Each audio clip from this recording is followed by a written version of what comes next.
साथियों, ये कोई खंडहर नहीं, यह है एक सरकारी विद्यालय का पुराना कमरा, राजकीय उच्च माध्यमिक विद्यालय मोरसिम की ढाणी खारुआ का, जो अब दे रहा है मौत को न्योता। टूटती दीवारें, दरकती छत, बिखरे ईंट और पत्थर। साथियों, इस भवन की जल्द ही कार्रवाई नहीं हुई तो ये लापरवाही किसी बड़ी दुर्घटना का कारण बन सकती है। विद्यालय में जर्जर अवस्था में 2 कमरों को गिराने के लिए जिला शिक्षा अधिकारी को कई बार दे चुके प्रस्ताव, फिर भी नहीं गिराया जा रहा ये जर्जर अवस्था वाला भवन। आखिर क्यों नहीं गिरा पा रहे अधिकारी इस भवन को? यदि किसी दिन ये भवन गिर गया और कोई जनहानि हुई तो इसका जिम्मेदार कौन होगा? उससे पहले प्रशासन जाग जाए और इस भवन को गिरा दे, नहीं तो ये शिक्षा का मंदिर अपने आप गिरने की कगार पर हैं। आइए बात करते हैं यहाँ के स्थानीय ग्रामीण और विद्यालय के उन बच्चों से, आखिर क्यों नहीं हो पा रही सुनवाई और क्यों नहीं हो पा रहा इस समस्या का समाधान। साथियों नमस्कार, मैं हूं आपका दोस्त मदन माली। साथियों, हाल ही में हमने एक बहुत ही दुखद घटना सुनी झालावाड़ के पिपरोली गांव में, जहां पर स्कूल का विद्यालय की छत गिरी, जहां पर कई बच्चे की मौत हो गई, कई बच्चे घायल हो गए। आया हुआ हूँ राजकीय उच्च माध्यमिक विद्यालय मोरसिम की ढाणी खारुआ में। मोरसिम की ढाणी खारुआ की विद्यालय के भवन की आप हालत देख सकते हैं, किस तरह से पीछे पूरा भवन जर्जर हो चुका है। कभी भी ये भवन गिर सकता है, कभी भी इस भवन गिरने से बच्चों की बड़ा हादसा हो सकता है। इस भवन की आप हालत देख सकते हैं, ये पूरा भवन क्षतिग्रस्त हो चुका है, कभी भी गिर जाने की संभावना है। हमारे साथ में कई ग्रामीण हमें दिखा रहे हैं, आप देखिए पूरा ये कमरा क्षतिग्रस्त है, ईंटें गिर रही हैं, छेने गिर रही है, मैं आगे का भाग पूरा क्षतिग्रस्त है और ऊपर का भी नज़ारा आप देख सकते हो किस तरह से पूरा ये कमरा क्षतिग्रस्त हुआ है। और ये बार देखो दरारें आ चुकी है इस भवन के पूरे चारों तरफ, और अंदर पूरा ये भरा हुआ पड़ा, कचरे के ढेर पड़े हैं। इसलिए तमाम जितने भी मैं अधिकारी और प्रशासन उन सभी से निवेदन करता हूं कि इस कमरे को जल्द से जल्द हटाया जाए, गिराया जाए। और आप पीछे की भी तरफ भी आप देख सकते हो, देखिए पीछे पूरा ये दरार आ चुकी है, पूरा कमरा फटा हुआ है। आप इस कमरे की हालत आप देख सकते हैं। पूर्व एसएमसी अध्यक्ष हैं, उनसे भी जानकारी लेंगे कि ये जर्जर कितने समय से है। 10 साल दिया कमरो पड़ो लो है, ठीक है, कोई कार्रवाई हुई है नहीं। मैं सूचना दी दूड़ी 8 થી 10 वड़ा।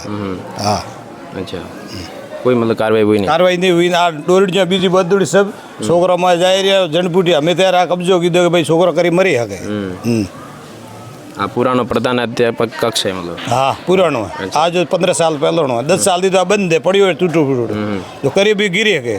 2015 में जो बरसात ज़्यादा हुई वन टाइम में ऑटोमेटिक दस्यो तो वन हिसाब थी साइड में मिट्टी की थी, वन हिसाब थी रोका हुआ बस पूरा टूटो 2015 थी। 10 साल थी तो बंदिश पड़ी हो। मैं देखो कि पूरा कचरो भरो पड़ी हो, कोई माई जावारी करनी हिम्मत नहीं है। ये कमरा क्षतिग्रस्त कितना पुराना है? ये तो कम से कम 10 साल हो गई। अच्छा, कभी आपने सरकार को प्रस्ताव दिया? 2-3 बार दिया। अच्छा, क्या आश्वासन दिया गया सर? कोई कार्रवाई नहीं की। और गाँव वालों ने मान लो प्रस्ताव लिख के दिया था, उसमें मान लो कि हटवाएंगे। जैसे कि भामाशाह ने कमरा डोनेशन किया, उसके हिसाब से कि गांव वाले जो डोनेशन देते हैं उसके हिसाब से हम कमरा हटवा देंगे। एसडीएम साहब खुद आए, उन्होंने भी बोला कि भाई कमरा हटवा देंगे, मगर नहीं हटवाया। कब दिया था प्रस्ताव आपने? प्रस्ताव 2023, 24 और 25। अच्छा, और 22 को भी दिया, तो भी उसकी कार्रवाई। कम 15 साल हो गई। 2015 से फटी थी और 10 साल से तो कमरे बंद पड़े। और पीछे की दीवार है देखो पूरी ऊपर से फट गई है, देखो पूरी फाटी थी। और वन साइड में है तो वो भी देखो कोनो बटाती फटा रहो, वो बटाती फटा रहो, ऊपर थी पूरी सीधा बोली है। ऐसे कमरे कितने कमरे क्षतिग्रस्त है पूरे? ये कमरा तो पूरा क्षतिग्रस्त है और दूसरा भी उसकी भी वो गिरने में कंगार पे है। अच्छा, हाँ। हमारे साथ में राजकीय उच्च माध्यमिक विद्यालय मोरसिम की ढाणी खारुआ के अध्यापक हैं, उनसे पूरी जानकारी लेंगे कि आखिर प्रस्ताव देने के बाद में भी यहाँ इस भवन की कार्रवाई क्यों नहीं हो पाई। ये 2015 में बाढ़ आई थी, उस समय ये डैमेज हो गया था और हमने एसडीएम साहब को भी यहाँ मौका मुहैया कराया था। उसके बावजूद भी ये जो कमरा है अभी तो इसको बच्चों को अंदर नहीं जाने दे रहे हैं, क्योंकि पूरी तरह से ये क्षतिग्रस्त है और इसको हटवाना ज़रूरी है। हमने सीबीओ साहब के माध्यम से जिला शिक्षा अधिकारी माध्यमिक जालौर को भी ये गिराने के लिए प्रस्ताव दे दिया था, वहाँ विचाराधीन है। तो उन्होंने हमें पूर्ण आश्वासन दिया था कि हम गिरवा देंगे। पिछले वर्ष क्लस्टर स्तरीय प्रतियोगिता में सीबीओ साहब ने भी कहा था कि आप प्रस्ताव बना करके भेजिए, हम इसको गिरा देंगे, क्योंकि ये बीच में आ गया है। मेन तो ये कारण है, बीचों बीच है, कभी भी इसका हादसा हो सकता है।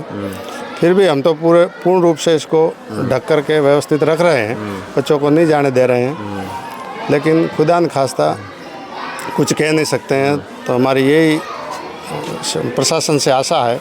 प्रशासन ने कब तक गिराने का आश्वासन दिया था? प्रशासन ने तो अभी एक बार CBO साहब से मौखिक बात भी हुई थी परसों, तो उन्होंने कहा था आप वापस प्रस्ताव भेजो और हम गिरवा देंगे, तो जल्दी भी गिरवा देंगे, ये हमें कहा है, ज़रूर कहा है। और इसके बदले में भामाशाह ने भी कमरे खूब बना रहे हैं, 6 कमरे बन रहे हैं निर्माणाधीन में, तो अच्छा सहयोग है, प्रशासन का भी अच्छा सहयोग है, लेकिन ये कमरा गिर जाना चाहिए। हमारे साथ में राजकीय उच्च माध्यमिक विद्यालय मोरसिम की ढाणी खारुआ के यहाँ पर सभी विद्यार्थी मौजूद हैं। उनसे बात करेंगे कि इस क्षतिग्रस्त कमरे के आखिरकार जिम्मेदार कौन है। इधर के जमींदार है, प्रशासन है, वो ध्यान नहीं दे रही। कुंभकर्ण जैसे सोई हुई है। हमारे ग्रामीणों ने बोला कि सही करो, पर प्रशासन ध्यान नहीं दे रही है। बादशाह ने बार बार बोल दिया है तो भी नहीं करवा रही है स्कूल सही। ठीक है, आप थोड़ा कोशिश करना, जल्द से जल्द टूट जाएगा, जल्दी से जल्द टूट जाएगा कमरा। कितने सालों से क्षतिग्रस्त है? 15 सालों से। अच्छा, हाँ। प्रशासन की ओर से कोई कार्रवाई नहीं की जा रही? कोई कार्रवाई नहीं। हाँ। कब आपने प्रस्ताव भेजा था सरकार को? छोटे बच्चे कभी से भेजा, 5 साल हो गए। प्रस्ताव तो कभी से भेजा हुआ, 5 साल हो गए, पर प्रशासन ध्यान नहीं दे रही है। अच्छा, हाँ, मतलब इसके जिम्मेदार प्रशासन ही है। हाँ, प्रशासन ही जिम्मेदार, ध्यान ही नहीं दे रही है कि बच्चे अंदर कैसे बैठे, गिर जाए, कभी भी गिर सकता है कमरा का, कोई क्यों भरोसा है। यहाँ पर कोई निरीक्षण करने आया प्रशासन की ओर से? कोई नहीं आया अभी तक तो। हाँ। तो साथियों, आप पीछे देख सकते हैं, ये हालत है इस विद्यालय के भवन की, पूरा जर्जर हो चुका है पूरा ये भवन। देखिए पीछे पूरी दरार। साथियों, विद्यालय के सामने जो मुख्य गेट है उसके एकदम सामने जो आप विकट मोड़ देख सकते हो, मेन जो सड़क है उसके सामने पूरी ये कांटेदार झाड़ियाँ उग चुकी है। इसलिए तमाम जितने भी यहाँ पे प्रतिनिधि हैं उन सभी से मैं निवेदन करता हूँ कि जल्द से जल्द इस जो ये कांटेदार झाड़ियाँ हैं उसे तुरंत हटाया जाए, क्योंकि बच्चों को आने जाने में परेशानी होती है। एक तो साकड़ा ये सड़क है, दूसरा विकट मोड़ है, और एकदम मुख्य जो गेट है वहाँ के सामने आप पीछे की हालत देख सकते हो, पूरे कांटेदार झाड़ियाँ सड़क के बीचों बीच आ चुकी हैं। इसलिए मैं तमाम जितने भी यहाँ के प्रतिनिधि हैं उनसे भी निवेदन करूँगा कि जल्द से जल्द इस कांटेदार झाड़ियों को भी हटाया जाए। आपको यहाँ से निकलने के लिए क्या परेशानी झेलनी पड़ती है? हम सुबह जब स्कूल जाते हैं 7 बजे या 7:15 बजे, तो यहाँ से जो बसें निकलते हैं या बड़े वाहन निकलते हैं, तब हमें बहुत परेशानी होती है। यहाँ से वहाँ भाग के जाना पड़ता है, तब वहाँ हम खड़े रहते हैं। यहाँ कहीं भी खड़े रहने की जगह नहीं है, इसके कारण हम समय पर विद्यालय नहीं पहुँच पाते और हमें विद्यालय जाने में बाधा आती है। और ये ग्रामीण से मैं निवेदन करना चाहूँगा कि यहाँ से ये काटिया झाड़ियाँ वगैरह ये जल्द से जल्द हटाया जाए। अठे कोई यदि मोटो टर्बो भी जो यहाँ कोई बड़ी गाड़ी पर आवे तो थे कि निकलो अठे बड़ू मुश्किल थी निकला, यहाँ से वहाँ जाना पड़ता है, नहीं तो कोटा में मिलना पड़ता है, लगता है कोटा भी। अच्छा, हाँ, मतलब पूरा साकड़ा है ये सड़क? पूरे स्ट्रेट वहाँ मोड़ से लेकर वहाँ तक ऐसा साकड़ा बना हुआ है। कांटेदार झाड़ियाँ हम सड़कों के बीचों बीच। ये बीच में बहुत सारी झाड़ियाँ हैं। हम बस वगैरह आता तो स्कूल नहीं जा पाते टाइम पर। ये जो आप खंबा देख रहे हैं, ये इधर की ढलान इधर की तरफ मुड़ी हुई है। ये खंबा हमारे ऊपर कभी भी गिर सकता है और हम हादसे के शिकार हो सकते हैं। प्रशासन या ग्रामीणों से मैं निवेदन करना चाहूँगा इस खंबे को यहाँ से जल्द हटाया जाए और हमारी सुरक्षा की लागत ली जाए।